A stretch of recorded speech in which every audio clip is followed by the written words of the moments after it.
last time we were talking about the natural log function. Remember, the definition of the natural log is a little strange. It's the integral from 1 up to x of 1 over t dt. But actually, we're not ever really going to use the definition. These are the important facts about the log, or at least some of them. These are the facts about the derivative and the integral. And at the very end last time, we talked about the integral of tan x. I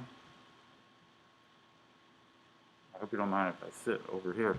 The integral of tan x we did using a u substitution. I thought maybe just to get us going here, let's try the integral of cotangent x.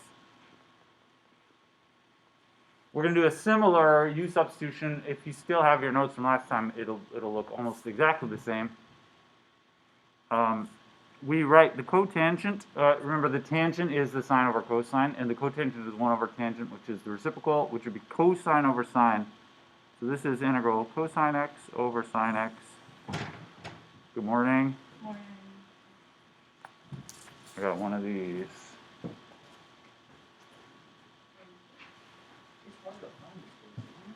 Oh yeah, I just have class at 8 a.m. So. Wow, this is not your first class? Yeah. Amazing. Okay, integral of cotangent is sine over cosine. Sorry, cotangent is cosine over sine, and we can do a similar u substitution to what we did at the very end last time. The strategy is to choose the denominator to be the u. Come on now. Choose the denominator to be the u. So I'm going to say u is sine x. That means the du is the derivative of sine x, which is cosine x, dx. This one actually works a little nicer than the tangent because we don't have an extra minus sign in this case. Anyway, when I do the substitution, I'll put the u where it goes, and then if I split this apart, it looks like 1 over u cosine x dx, right? And then cosine x dx is the du. So it's just 1 over u du. And then I use the formula that you see just above the line. Integral of 1 over x is ln absolute value x plus c. So integral 1 over u is ln absolute value u plus c. And finally, I just plug the u back in. So this is another strange but true formula for the integral of a trig function. So the integral of cotangent x, I wouldn't say you should memorize this, but you should at least remember that there is such a formula for the integral of cotangent x. And it involves the natural log, which is, in my opinion, a little surprising, but it's because of that denominator action. All right, any questions about that? This is almost exactly the same as the thing we did right before the end last time. Great. Here's another example. I just wanted to do one more in which you can use the integral of 1 over x as part of a u substitution. Here's one more. How about this? Integral ln x over x dx. Now, this one we just did, and the one last time we did a couple examples in which you choose the denominator to be the u. Actually, it turns out in this example, if I choose the denominator to be the u, then it doesn't work. Here's what would happen if I did. I'll do this in red because this is not going to work. But if you just choose u equals x, actually this should be kind of a red flag immediately because it is a true fact the substitution u equals x never works. It never does anything because you just get du equals 1 dx. And if you want, you can plug everything in and just put u where it goes. It will say ln u over u du. But all you have is the same integral again, right? The substitution, it's not wrong really, but it doesn't get you anywhere. The whole point of doing the substitution is that it makes the integral simpler after you do it, and this does not make the integral simpler. You get the same exact integral again. So all of this is not a good idea.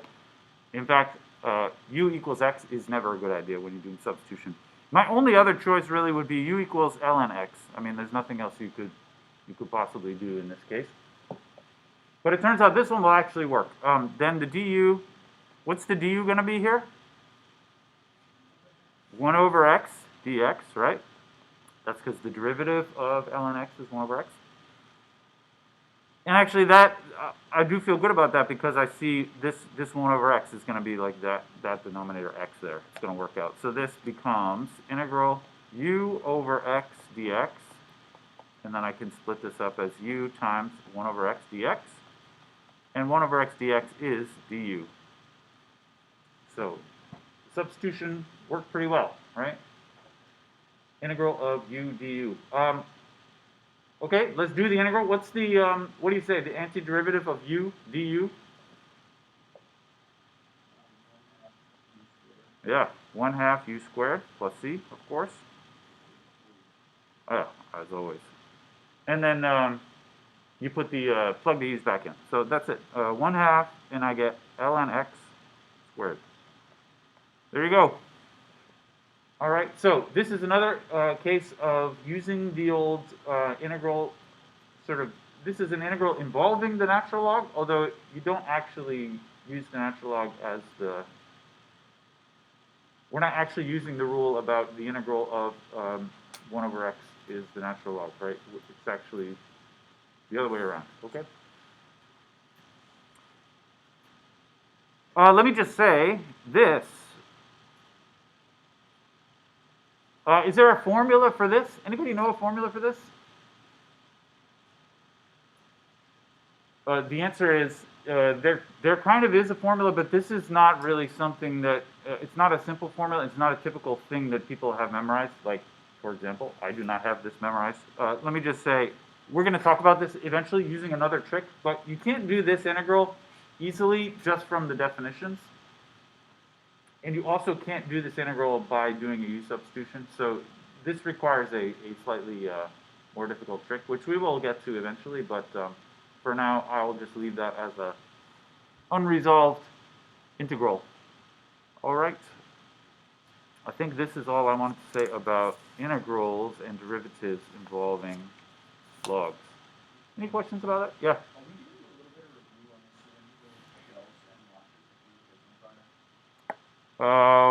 We can. I wasn't planning on it, but we could if you like to. Sure. Yeah. Are there maybe? Let's see here.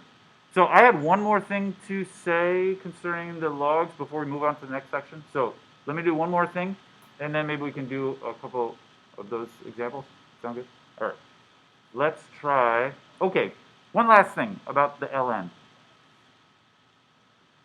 Is a little sort of derivative trick called logarithmic differentiation. Whoa.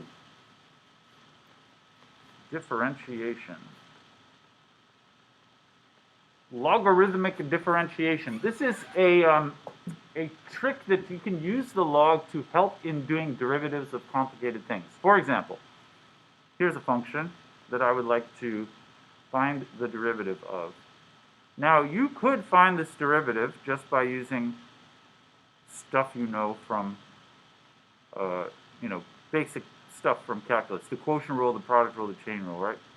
But this one would be a real pain to do using the quotient rule and the product rule and the chain rule. It's a quotient rule, but it also has a product inside the numerator.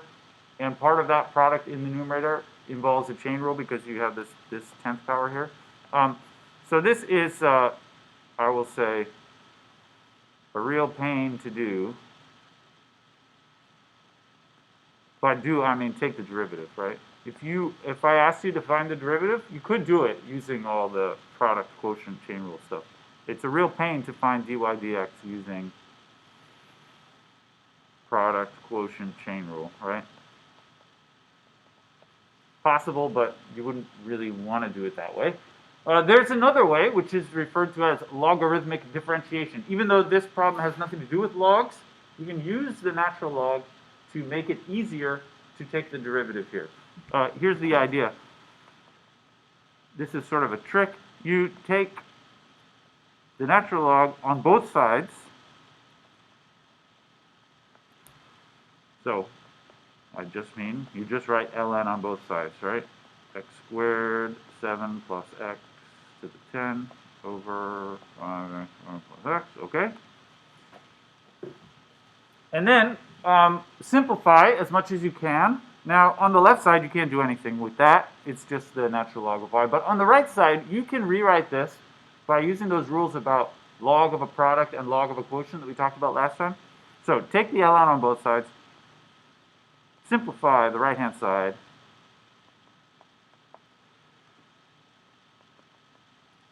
in this case, simplify the right-hand side. I mean, I suppose if you wrote it the other way around, it'd be the left-hand side. But you simplify the stuff involving the logs by rewriting logs. Now, in this case, I have the log of a quotient, which remember, if you have log of, say, a over b, it's the same as the log of a minus the log of b. So I'm going to do that. ln of top minus ln of the bottom, right? Can we further simplify this? By simplify, I mean break it up into more logs. Yeah. No, go ahead. Bring the 10 to the front. Actually, I wouldn't quite do that at this point. We're going to do that eventually, but in this case, the 10. Come on now. Okay. The 10 here is only an exponent on this part. When you bring something to the front, it has to be an exponent of everything. What do you think? Yeah, so break up the product first, and then we can do that thing with the exponent. So I'm going to make this ln x squared plus ln of that business, 7 plus x to the 10. And this second thing you can't really do anything with. You might ask yourself, can I break this apart? Log of 5x squared plus log of x? The answer is no, that's not allowed. Really, when you have a plus inside of a log, there's not anything you can do with that. Nothing helpful, really. Okay, and now we can do the thing with the exponents, and then we'll be pretty much as simple as this is going to get. 2 natural log x plus 10 natural log 7 plus x minus natural log 5x squared plus x. I said natural log instead of ln. Sean will be proud of me. All right, and remember this all equals ln of y. Take that, Sean. Okay? So we have simplified. Now, I don't know if this looks simpler to you than what we started with. It's debatable if this is actually simpler. But what's nice about this is there are no more products or quotients. And so it's much easier to take the derivative now. That's the point of doing all of this. No more products or quotients. So now we take what they call the implicit derivative. I hope this is something that you talked about in your Calc 1 class. If not, it's not a big deal. I will refresh your memory. The implicit derivative, it just means you do the derivative on both sides, taking the derivative of everything. And so on the left side, I have natural log of y. The derivative of ln y becomes 1 over y, and then I got to go times dy dx. This is what they call the implicit derivative. It means when you just take the derivative of everything, as usual, but whenever you take the derivative of something involving y, you have to multiply times dy dx. This, if you like, is because of the chain rule.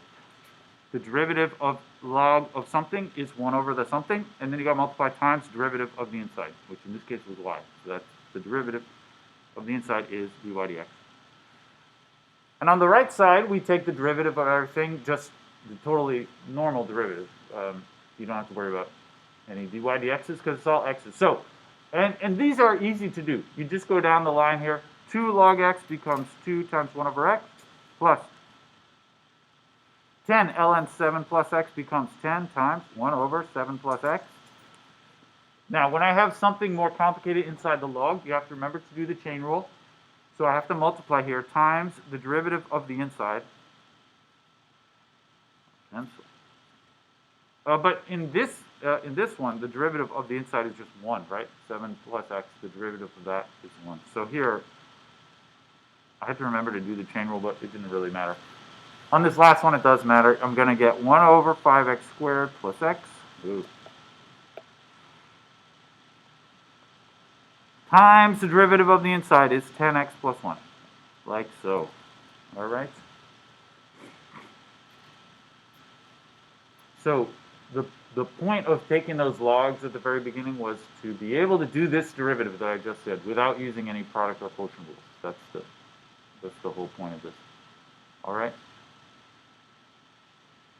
Now, we're not really done here because we have not solved for dy dx. So the last step is solve for dy dx. And then I will say plug in y, and you'll see what I mean by that in a moment. So anyway, to solve for dy dx in this case, I just have to multiply the 1 over y over to the other side. So multiply both sides by y. It says dy dx equals y times all of this stuff I said over there. And would you mind if I just combine the fractions a little bit?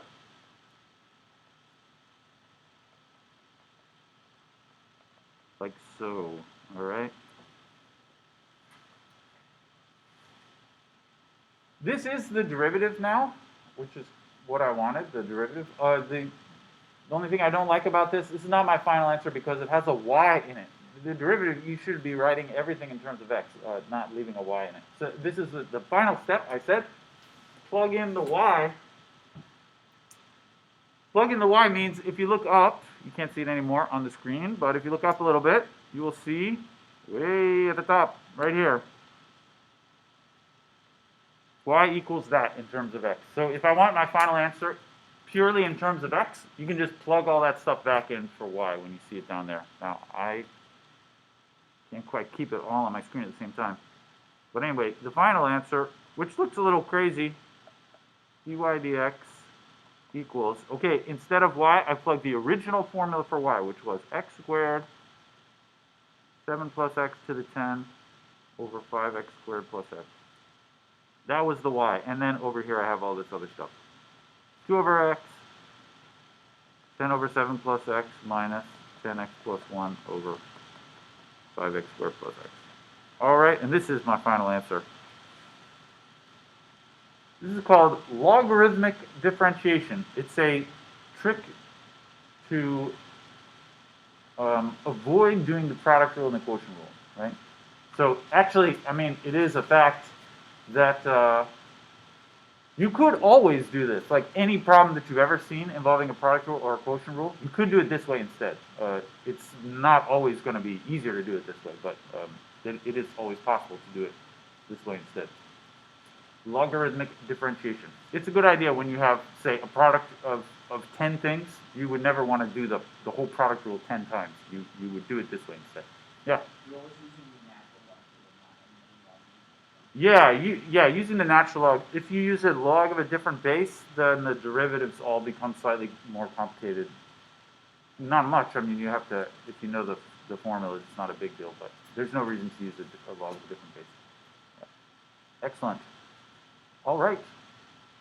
Any other questions about that? Logarithmic differentiation. It's a good idea when you have a monster product or quotient, and you need to take the derivative. What? Oh, I hit the button with my leg. Sorry.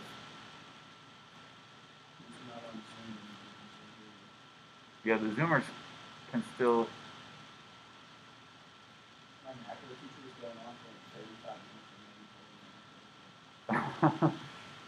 Okay, I think I can just do it.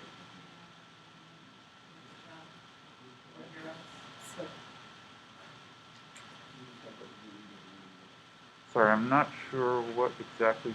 Oh. Sorry, folks back home. Having a little problem. Okay. I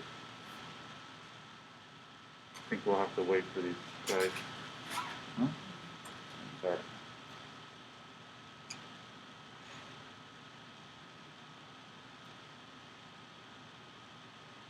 Sorry, I've actually never taught in this room. Come on, buddy.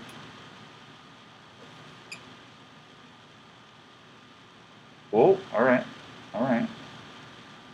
Okay. Now I do this. Oh,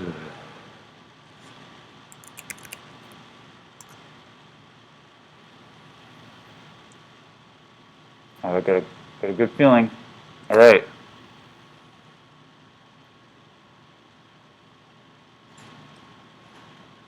see my menu bar now. Oh, there we are. Okay, perfect. Let's continue. All right. Sorry about that. My setup at home is it's like flawless, and when I come into these rooms, it's all kinds of nonsense going on. Okay, let's do some more examples of them volumes of revolutions. Did you have like a particular one that you were looking at? So I was a little bit confused on differentiating between which ones are washers and which ones are cylinders. Okay, sure. What you need to do for each one. Yeah. You have your two different formulas. You have your AX formula, and then you also have your R1 minus RL formula. Yes. But I was just a little bit confused on when you implement each individual formula. Yeah. So I would say there are certain examples where you could do it either way, but the basic idea is sort of the shells bit. Whoa. The shells. The typical scenario when you would want to use the shells is if you have something like maybe a parabola over here, but you're taking this part of it and rotating it around this way. So just this area here. You get sort of the bunt pan shape. I just used the bunt pan a few days ago, actually. It was great. I made some monkey bread. Ever had that? Mm-hmm. It's good. I always make monkey bread for the Super Bowl. Always. I mean, I did it last time and this time, so I don't know if that counts. But anyway, this picture here is the typical setup in which the cylindrical shells is a good idea, and that's because you can use the height of this function here to make a shell that goes around this way. Cylindrical shell, all right? As opposed to the washer method is not a good idea here because it's less clear how you would even cut this up in a way which makes the washer shapes. You would have to, in this case, you would have to be cutting it this way, right? That's the way that you would get the washer type shapes in cross section. But then it becomes difficult to tell what the inner radius and the outer radius are. They would be on this picture, like here would be the inner radius and here would be the outer radius. But those are two different points of the same function, which would be very difficult to sort of figure that all out. So in this case, you would use the shells. Typical example where you would use the washers is more like something like, well, if I had, let's say, parabola like this, and I wanted this area here, and rotate that around the x-axis, then I'd get this kind of thing. And then the inner radius would be given by the function value, and the outer radius would be given by whatever that constant value is. So this is a case in which you should use the washers, right? This is the inner radius, which would be given by the function, and this is the outer radius.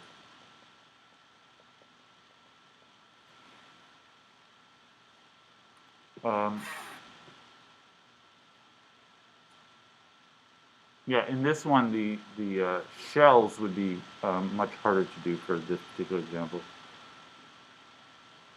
I don't know if this is helpful. Would you like to do like a specific example? Something? Yeah. Did you have one like from the homework that you want to be inspired by? I didn't bring my book, so I don't have the problems in front of me. Okay. Or I mean, I could just invent one entirely. The one that I was like kind of got stuck on, I don't know if anybody else saw on this, it was number 11 where there were two parabolas and a negative in between them. Okay. And we were working on like I think this one was the shell issue. Oh no, sorry, this was washers. But I was really confused like how we started. I had to do it a couple times and get somewhere with it. Okay. Maybe, so is it like two parabolas where the area between looks like this somehow? that way. Okay. That's, all right. Okay, so this is a picture involving two parabolas like this. Is it? Yeah, and then it's rotating around what axis? We're going around with y equals 1. Y equals 1. Okay, so that would be up here. And it should go, I guess, this area here is going to go up here also when you do this rotation. Like that. Some kind of weird something or other. Yeah. All right. Yeah, so I would do the washers with this one because I imagine slicing it up this way, and then each cross section looks like a washer. You could somehow set this up as shells. The shells would go kind of like that, and then spin around up here, make a shell. You could do it that way too, but I think the washer is probably going to be easier in this case. Maybe, so I don't know what the equations for these are. Maybe I'll just invent, let's say, y equals x squared and x equals y squared. Yeah. All right, maybe we can, let's just, how about this? I'm going to make up another one just so that I don't spoil that one on the homework for you. Let's find the area, no, the volume made by rotating the area between, let's say, y equals 3x squared, and this is very similar, x equals 3y squared. I just put the 3's in there. And then around the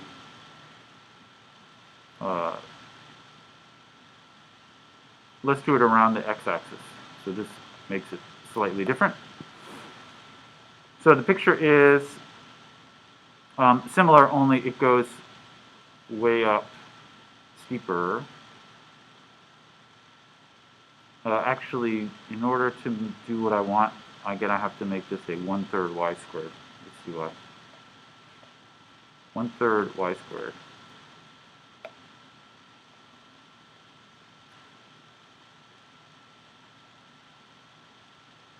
One-ninth y squared, maybe. I'm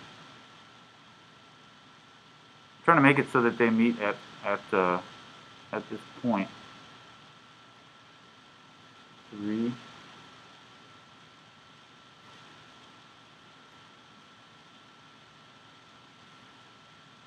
Yeah, I think it should be 1/9. Sorry, I'm just making this up as I go, so I'm not totally sure about. I'm trying to make the numbers work out nicely. And then rotating around the x-axis like that. All right.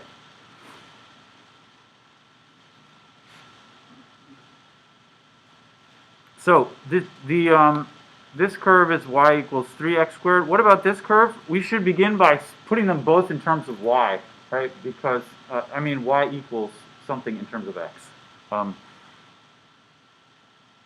So I would like to solve this second one, x equals 1/9 y squared. Solve this for y. Because I intend to, the picture of this case looks like this, right? Spinning around this way. And I intend to slice it up like that, which means I have to write both of the integral, or the functions have to both be written in terms of x, because my integration is going to go in terms of x values, from x equals 0 up to x equals something else.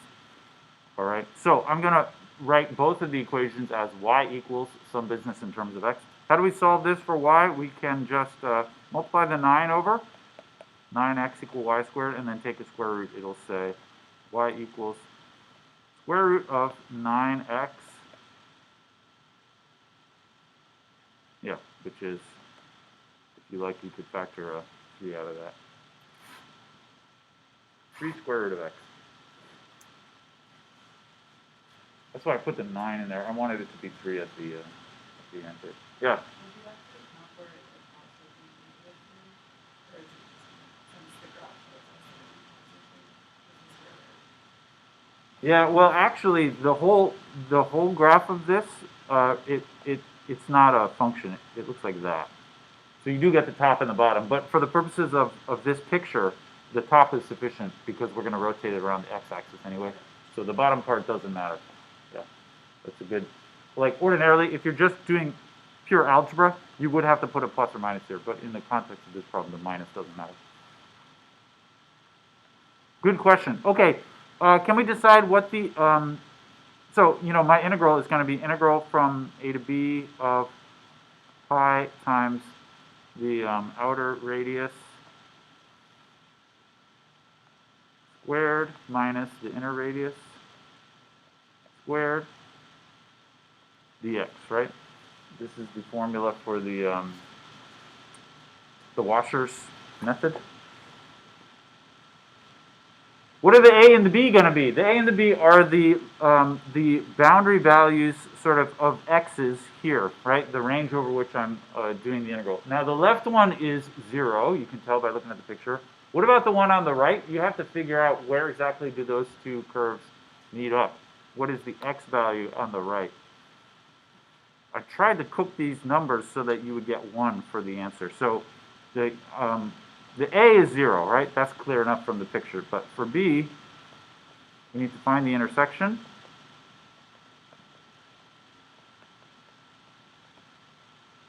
And I do that, as usual, by setting the formulas equal to each other. So the formulas are y equals 3x squared and y equals 3 root x. So I can hopefully set those equal to each other. The 3's will cancel. I get x squared equals root x.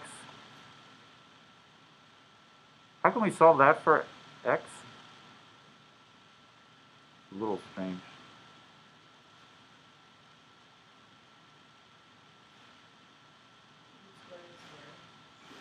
Yeah, maybe square both sides. That's a good idea. X to the 4 equals x. Yeah, 1 and 0 are going to be the solutions. You could, yeah, you could, I guess, divide both sides by x, or maybe it's better to write it like this. Factor. So I get x equals 0, or x cubed minus 1 equals 0. This gives me x equals 1. So x equals 0 and x equals 1 are the two boundaries. Now, we already guessed x equals 0 just by looking at the picture, but the other one is what we were interested in. X equals 1 is going to be the b. All of that is why I chose the 1/9. I feel proud of myself that I made it work out to get a 1 there. All right, anyway, we can plug all this business in. The more interesting part is the inner radius and the outer radius. So it's going to be integral from 0 up to 1 pi. Okay, what's the outer radius? Here you use the functions that we are looking at. There are two functions, right? There's the y equals 3x squared, this one. Oh, no. Y equals 3x squared and 3 root x, right? Which is this one. What do you say? Which one of those is the outer radius in this example?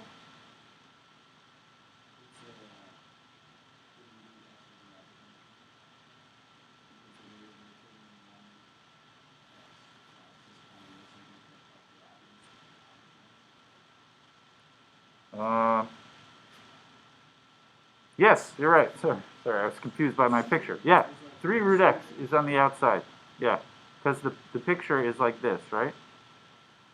This is the outer one,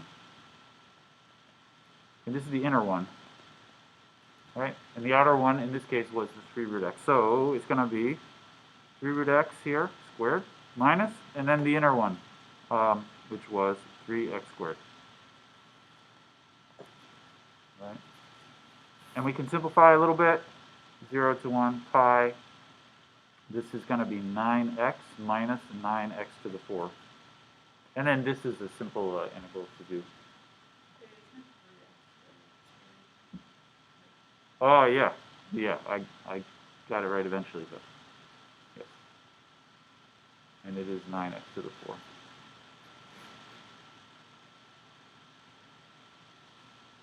etc.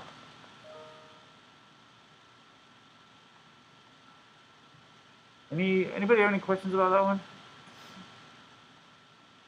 I hope that this is clarifying something. These can be a little tricky to set up.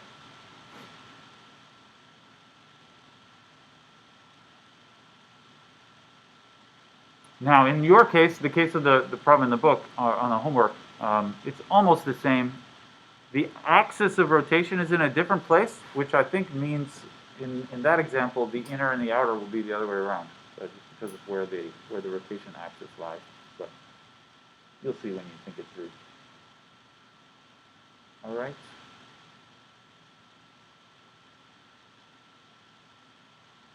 All right, let's get back to the logarithms, if we may. Find my papers here. Okay, so we said everything that I wanted to cover in terms of the log by itself. The next thing to talk about, the function which always goes along with the logarithms, is the exponential function, also known as e to the x, right? This is what is sometimes called the natural, come on now, the natural exponential function.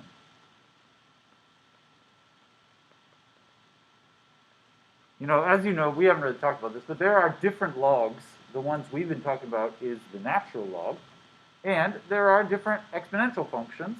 The most useful one is what they call the natural exponential function. We don't usually call it that because we usually just call it e to the x, but at least for the next few minutes, I'm going to refer to it as the natural exponential function. So remember, the definition of the natural log is this. We hardly ever use this definition, but it is what it is, the definition. Can I just talk briefly about the domain and the range of this function? We talked about this last time. That, you know, the graph of it looks like that, right? The domain is all positive real numbers. So as an interval, I would write that as the interval 0 to infinity. And the range is all the y values that you can get as the answer, but you can get any y value as the answer from the natural log of x. And so the range is all real numbers. You can get any real number, positive or negative, all right? And this function, you can tell by looking at the graph that this is a one-to-one function. ln x is 1 to 1, which means it has an inverse. So it has an inverse. And we call it the natural exponential function. And I'm going to write it this way, exp of x. This is the definition of exp is, it is the inverse of ln of x, all right? And we can say some things about this function immediately. So this function is also known as e to the x, but we're going to have to do some work to see why this actually is equal to something with an exponent, right? But for now, it's just, we don't know anything about it. It's just the inverse. One thing you can say about it is we can say what its domain and range are. Remember, for the inverse, the domain of the inverse is the same as the range of the original function because the inverse goes the other way around. So we can say some basic facts about the exponential function. The natural exponential function has domain is all real numbers, and the range is 0 to infinity, right? Because it's the inverse of the natural log, so it's just going to be whatever the domain and range are from the natural log, but the other way around. So the domain is minus infinity to infinity, the range is 0 to infinity. And in fact, we can say what the graph looks like, because we know the graph of the inverse is always obtained by reflecting the original function across that diagonal line. So the graph looks like You know, we have the natural log, which I'll put down here. This is natural log of x.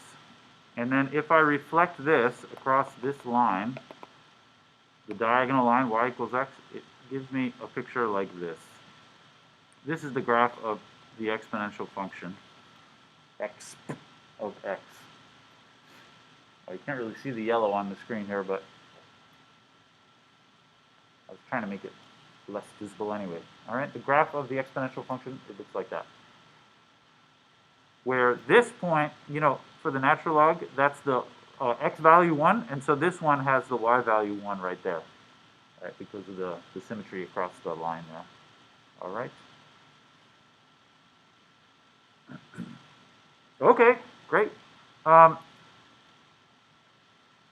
will, what does this have to do with e to the x? Everybody knows that e to the x is the inverse of the natural log. Now, I just, this line here that I just drew, x of x, it turns out actually is the same as the number e to raised to the power x. I want to see if we can justify that. It's not hard, actually. So if you remember, the natural log of x to the r equals r ln of x. That was one of the basic properties of the ln that I mentioned last time. We can write this the other way around in terms of x. Remember, x is the inverse, right? You can always, if you ever have something like y equals f of x, you can always interchange that or translate that into f inverse of y equals x, right? This is how inverses work. If you ever have a formula using the f, you can always rewrite that into a different formula using the inverse. And this is a formula using the natural log. I should be able to rewrite this into a different formula which uses the inverse. What would that look like? It would look like, so this says the log of the left side equals the right side. The other way to write that is the right side, no, the log of the left equals the right. The other way to say that is the x of the right equals the thing on the left. So it looks like this.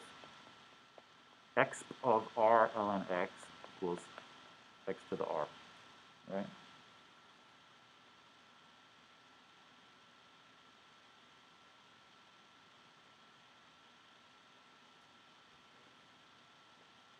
All right, and now check it out. If I use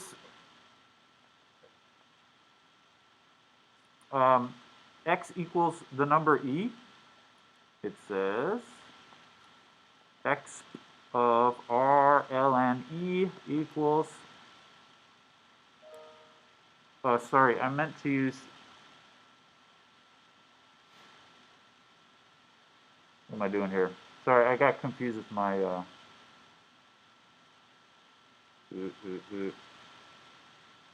I started saying something different from what's on my paper. I'm trying to make that connection, but I'm not. This, can I just rewind for a moment? Sorry to the folks back home and to the folks in here. Forget about this. I didn't say anything false here, but this is going nowhere. I got myself confused. Can I just, from here, right? I'm going to use the number e. Use x equals the number e. Then it says ln of e to the power r equals r times ln of e. Sorry about that. Nothing I said was wrong. It just wasn't going anywhere. Can we do anything with this? R ln e. Do you remember what ln e means? Or what it is? It is 1. Yeah, that's the whole point of the number e. It is the number whose natural log equals 1. So this says ln of e to the power r equals r times 1, right? Which, of course, is just r. Ln of e to the r equals r. And now I'm going to do that thing where you write it, instead of using ln, I use the x, use the inverse. So this formula here says the natural log of this equals this. What that means is that the x of this side equals that side. So x of r equals e to the power r. I am writing this thing the other way around using the inverse instead of using ln. This is what I started doing. I got it mixed up. All right? And then, this is true for any number r, so I might as well say this is true in general for any x, just changing the name of the variable.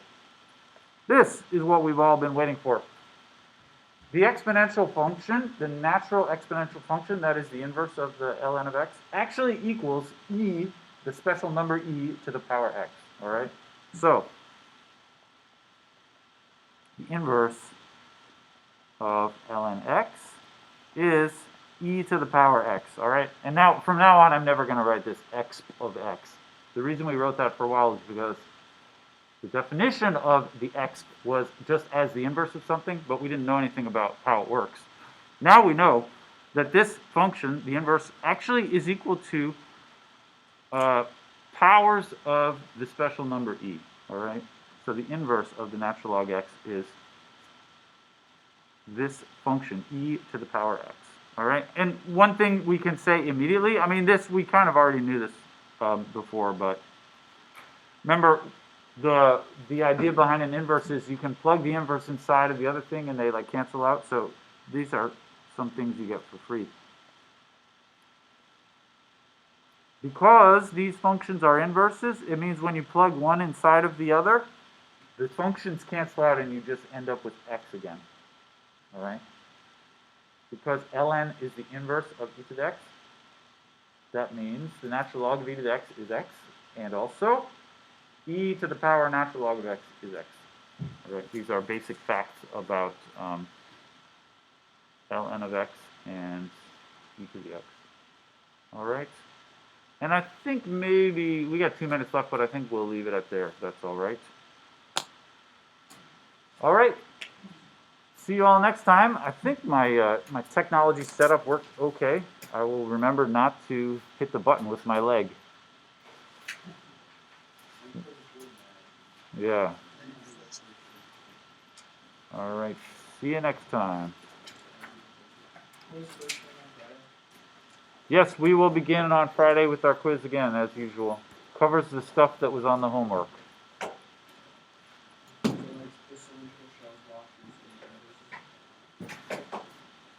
Yeah, that was everything, I think.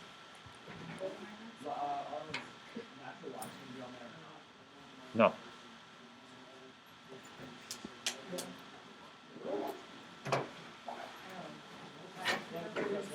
Okay.